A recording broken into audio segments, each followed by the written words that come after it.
2017 is going to be a year of offense in America. At least the Congress is going to go on offense. We're going to do two things. We're going after Putin harder with tougher sanctions, and we're going to be more helpful to our friends like here in the Ukraine.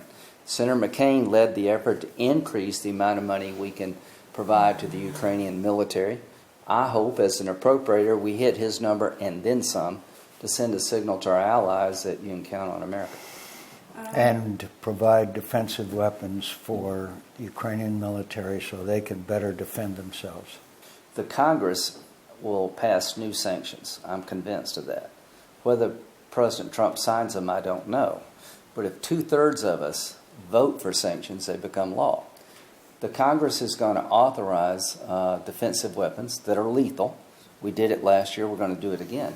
But as president, it will be up to him as to whether or not he provides those weapons.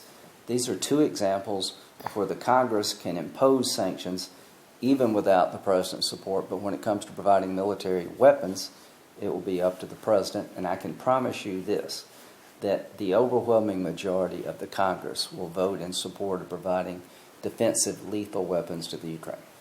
How tough will and should be the Senate confirmation hearings for Rex Tillerson? And Senator McCain, you earlier said that you would decide on supporting or not supporting his candidacy after you hear what he says.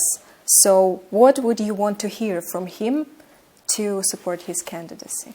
Well, first of all, could I say Elect Trump won the election, so he should have the ability to name his team around him.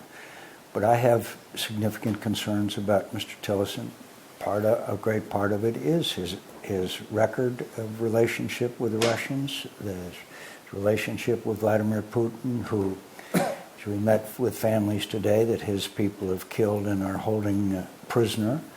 And we will examine through the hearing process and questions. He will be meeting with me and others, and then we will determine.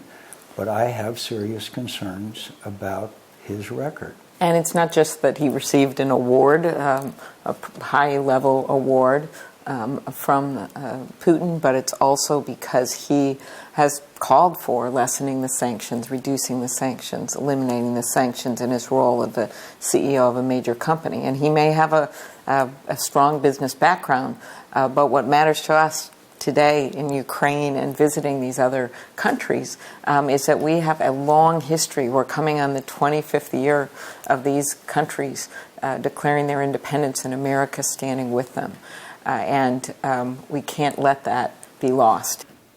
I'm sure that you follow closely the so-called Minsk process, or at least you have heard about it. This is the peace process for the eastern Ukraine. And do you consider this format to be a good way for Ukraine to achieve peace in the eastern Ukraine? If the Russians will abide by it, but clearly they're not. Should we change it? How do you think? I'm not sure the agreement ought to be changed, but Russian behavior should be adhering to an agreement that they made, which they are not. There's brave Ukrainians are being killed every single day. And I don't think you should have any political voting or constitutional changes until the Russians withdraw their forces. How can you have a free and fair election or debate about the power sharing with the eastern Ukraine when you got 700 Russian tanks? So the bottom line is that the political aspects of reconciliation that are mentioned in the agreement cannot go first. What may happen to Crimean Peninsula after we have a new president of the United States? As we've heard some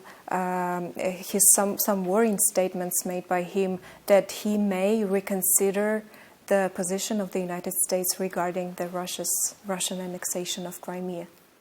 First, he would have to then renegotiate the Budapest Agreement, which was the United States was a party to, that guaranteed the Crimea being part of Ukraine as a part of the agreement that eliminated the nuclear inventory of some 100 and some nuclear weapons that Ukraine had.